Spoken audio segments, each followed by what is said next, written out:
I think that this election was really interesting to me because my consumption patterns really shifted quite a Yeah. bit away from, I'm going to go to CNN.com and NewYorkTimes.com. And I still did consume stuff from those sources, but I really found myself going to like Polymarket on a regular basis Yeah. and Metaculus I found that like much more helpful in just getting this really bird's eye view sense of how are things trending?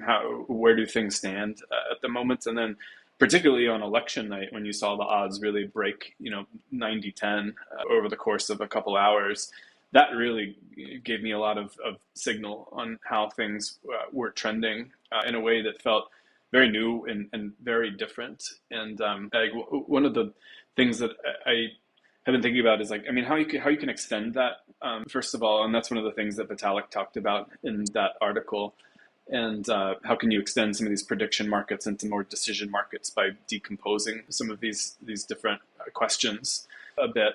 But one of the things that I've been thinking about is can you kind of build a hybrid solution that takes a prediction market a little bit more as the fundamental organizing principle, but then has more commentary and more analysis from influential people and thoughtful people and people with knowledge on some of these particular topics.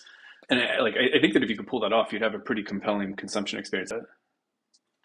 Yeah, and I think what was really amazing is that I actually think that the Poly market, like when it was 55-45, that was very balanced. Yeah, this wasn't the same as polling. I think maybe that's where Yeah. people were getting confused about the two things.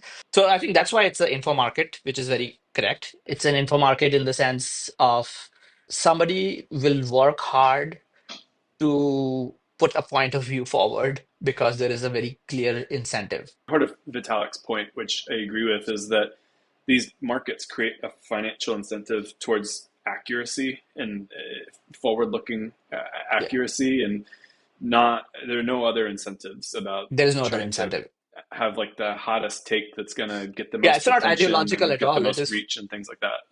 yeah. It's really just about being right. How would you say AI playing a role in helping shape a market along those lines? Like on one side is information, and the second side is the price. And maybe the AI could bring those two pieces together so it becomes more autonomous, which is like I gave you the principles to find the knowledge. I will give you the principles or the bounds for the pricing. And now you have to find the best ideas for the best price because there is a cost to the idea or there is a value to an idea. And we don't know which ideas are more valuable I mean, would you be for thinking the of like ROI.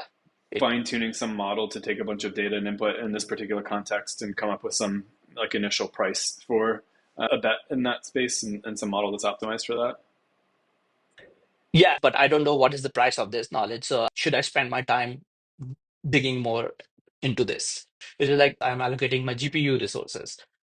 So the more something digs, the more it can become an expert in that. If the price of that thing is good enough or the arbitrage is good enough, then I should do that. So that's an immediately interesting thing.